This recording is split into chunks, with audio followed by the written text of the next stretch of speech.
Welcome back to From Code to Cognition. Building agents that can actually talk to your enterprise data usually means writing a lot of complex integration code.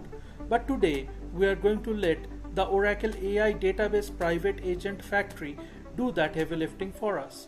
I'm going to show you how to build an agent to chat with your internal document and another to query your Oracle databases, all from a visual UI in just a few minutes. At its core, the Private Agent Factory is a completely no-code platform. It is designed so that both business users and developers can rapidly build, test, and deploy intelligent agents. The main value here is bringing AI to your data safely. It gives you enterprise-grade security and governance right out of the box, meaning you can connect to your internal systems and deploy smart assistants in minutes without worrying about data leakage. Let me show you what the interface looks like. There are multiple ways to deploy Oracle AI Database Private Agent Factory. One of those options is to make use of the OCI Marketplace.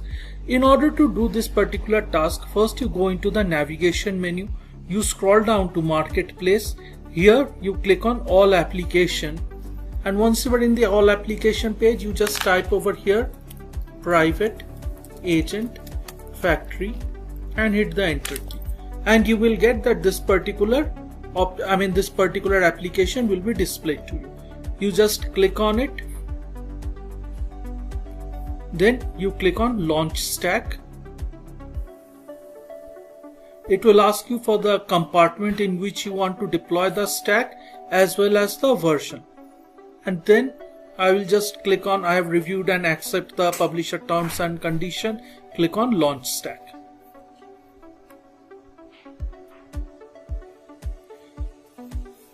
It will come to the Create Stack page. If you want, you can use the custom Terraform provider. I'm not going to use anything like that. I'm just going to make use of the default one. I am going to give it a name so that it can be identified easily. I'm just going to go ahead and mention it as Oracle AI Database Private Agent Factory Recording. It is giving a small description of its own, the compartment it has displayed, and I click on Next. In this particular page, it is going to ask me for the region, which is US Chicago 1, the VM compartment, that is the compartment in which the VM will be deployed, the subnet compartment, the compartment where the subnet is deployed. Now, when we talk about subnet etc., it needs to be mapped to a VCN, right? So it is going to ask me which particular VCN do I want to make use of. I just selected the one that I had created. Do I want to make use of an existing subnet? Yes, I want to use the public subnet. Is it a public or private subnet? Of course, it is a public subnet. Then it is asking me that what should be the name of the VM. I will just mention it like AI Agent Factory VM Recording. Shape type, I'm just going to go for VM Standard E5 Flex. Number of OCPUs, it is giving 16, 128. Next, it is asking for the SSH key. I've already created a public key and private key. I'm just going to select that.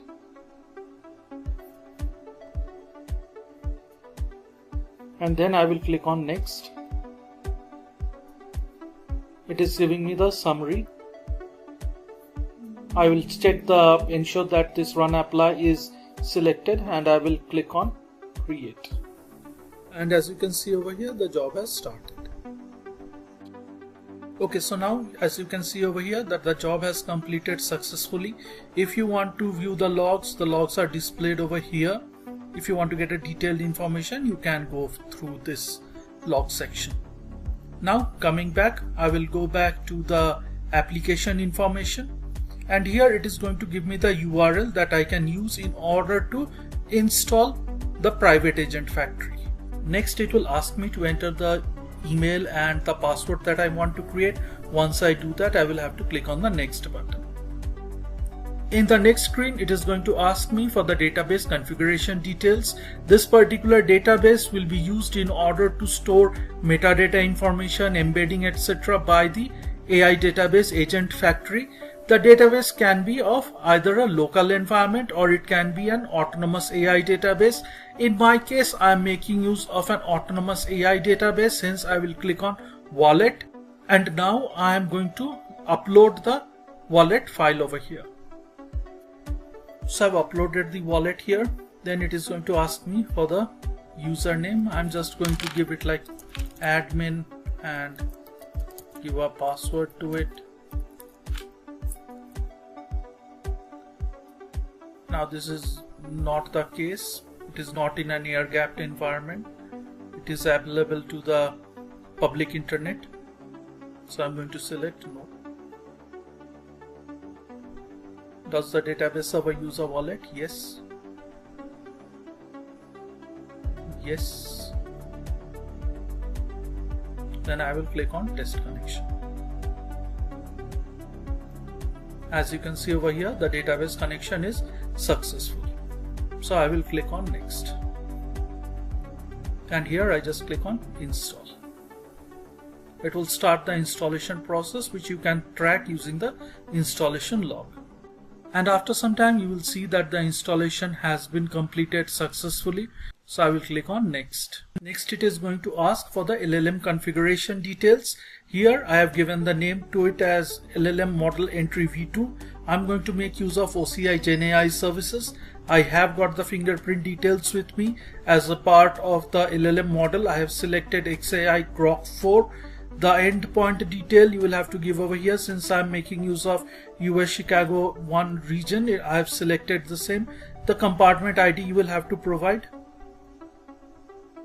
Then you will have to give the user ID, the fingerprint, this fingerprint, etc. you can obtain from the API key that you have generated, the tenancy OCID, the region within that particular tenancy that you are making use of, and then there is this particular key file that you obtain at the time of creating an API key. Next I'm going to click on test connection.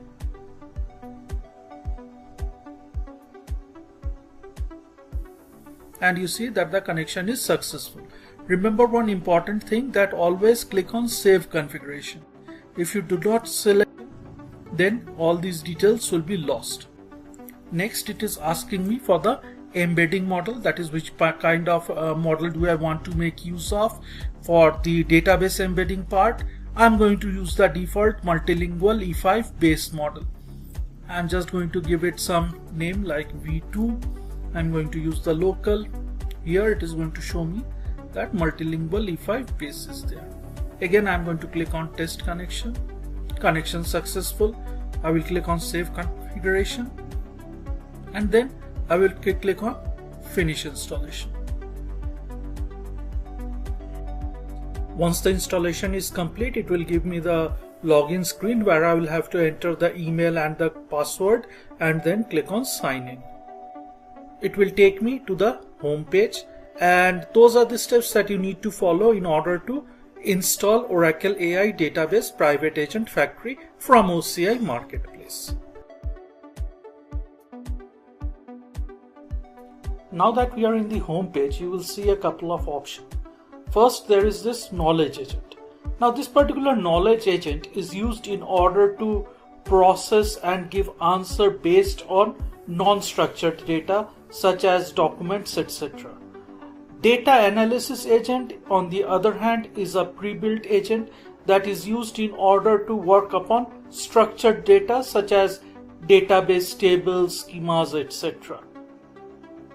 Below that you will find custom flows, that is template gallery, where Oracle provides you pre-created templates that you can customize, modify in order to suit your own requirement. And then there are the agent builders that you can use in order to create your own agents, and of course this is a no-code builder.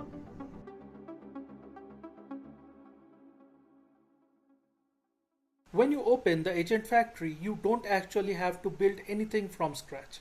Oracle provides two incredibly powerful pre-built agents right out of the box to accelerate your workflow: the Knowledge Agent and the Data Analysis Agent. One handles your unstructured documents like the PDFs and web pages, and the other handles your structured Oracle databases. Let's break this down one by one and see exactly how they work. Before we start with any of these, the first thing that we will need to do is configure the data source. So under setting, click on data source. Here you will see the various options such as web source, database, REST API, file sources, SharePoint, Google Drive, etc. For now, I am going to configure my own database as the data source. So I will click on add data source over here, give a name for it. Mine is Agent Factory DB. I will give a small description, database source for demo. I'm going to select wallet over here.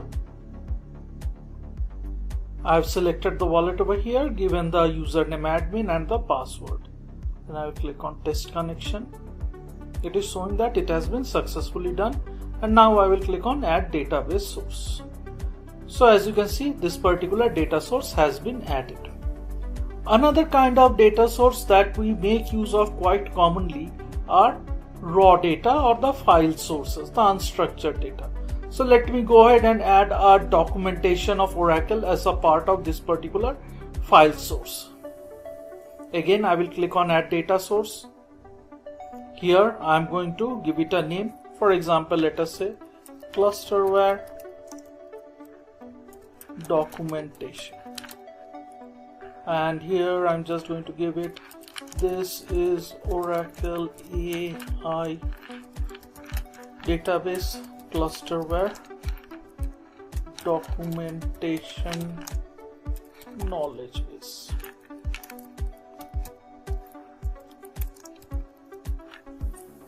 Now I'm going to upload the file over here. So I have selected this file and I will now click on add file source. Now it is going to upload this, and once the upload is complete, under file source it will be displayed as uploaded.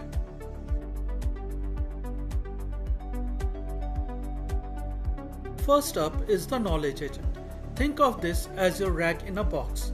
If your enterprise has hundreds of PDFs, internal wiki pages, or files scattered across Google Drive and SharePoint, this agent connects directly to them. It leverages Oracle's AI vector search to ground the LLM's answers.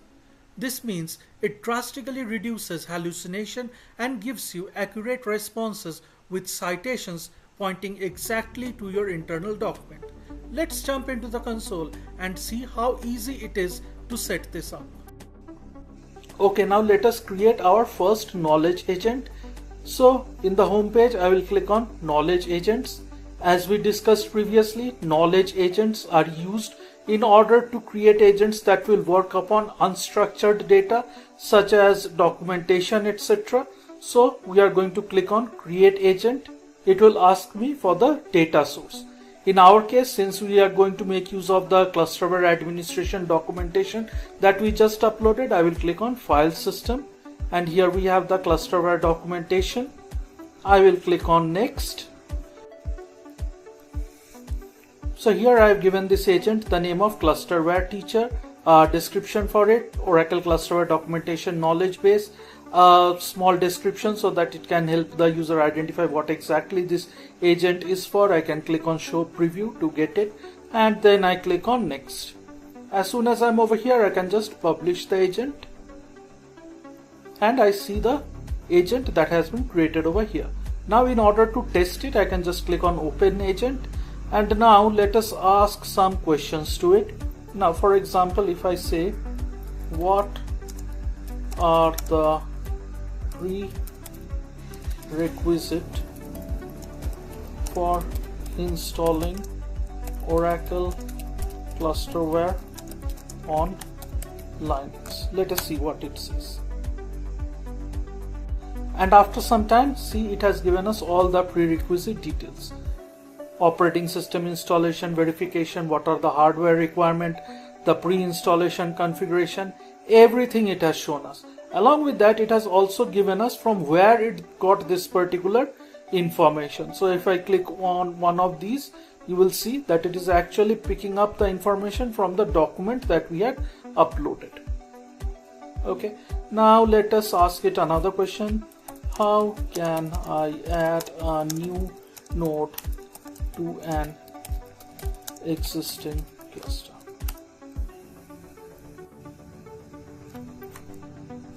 And this time around, since I didn't give the operating system name, it is asking me what operating system is your cluster using? Example, Linux, Unix or Windows. So let me rephrase that particular question. I'll just say existing cluster on Linux. And here you see it has given us all the steps. That is how to prepare the new cluster, make the physical connection, the operating system, creating the user, pre-test, after you add it, what are the scripts that are to be executed, etc. And again, it has given us all the links. So, the knowledge agent handles our unstructured document beautifully. But what about the structured data? This is where the data analysis agent comes in. This is a schema-aware assistant designed specifically for Oracle databases version 19c and above. Instead of writing complex SQL queries manually, you simply ask questions in plain English.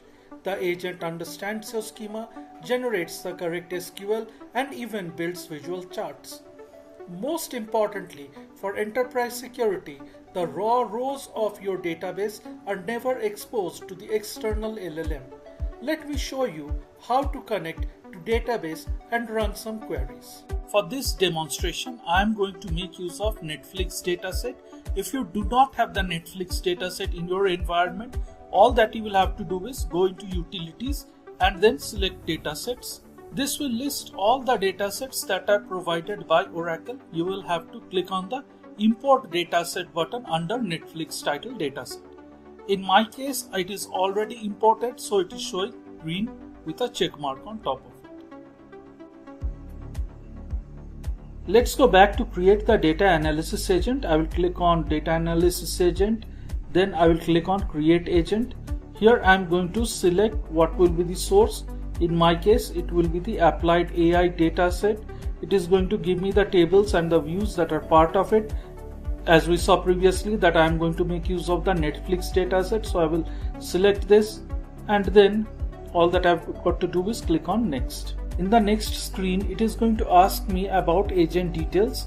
First, I need to enter the agent name. I am going to call it simply Netflix agent. A small description.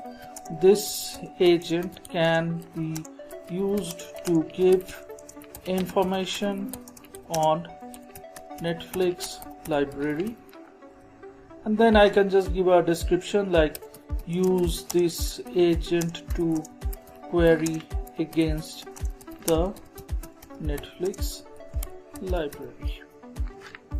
I can click on show preview and then click on next, and I will just publish the agent. And as you can see, the agent has been published successfully. Welcome back to From Code to Cognition. Building agents that now that the agent is published, I can click on open agent. It will give me that Netflix agent is now getting ready. Here basically what happens, it summarizes the dataset in multiple forms. It will give you messages, it is going to provide you visualization, the commonly asked questions, etc. So let's wait until this particular information is generated. All from a visual UI. As you can see over here, after a few minutes, it automatically has come up with some of the commonly asked questions and the results for them. It has automatically identified what is the best way to display the output. In some cases, as you can see, it has selected visualization. In other cases, it has selected message. In some other cases, it will select table. If you want to see the SQL, then that is also possible. So it selects a default way of showing you the information, but it also gives the flexibility to you to change it. So as you can see, after a couple of minutes, it is giving me a good summary of the generally asked questions, such as which production. And after a couple of minutes, it gives me a bunch of generally asked questions and their response. As you can see, the response is available in visualization format, message format, etc. Though it selects a default format for display, you still have the option to change the visualization style. For example, over here, if I want, I can click on table to get the table data. If for this message I want to change it to visualization, I can click over here and it will give me the graph. So basically that is the purpose of data analysis agent. And there you have it. We just deployed a knowledge agent to chat with our documents and a data analysis agent to query our structured database all in minutes without writing a single line of code. That wraps up part 1. But what if you need an agent to do both, or you want to trigger external APIs? In part 2, we are going to look under the hood at the no-code agent builder to orchestrate custom multi-agent workflows, and we will talk about how you can swap out different LLMs. Make sure you are subscribed so you don't miss it, and I will see you in the next one.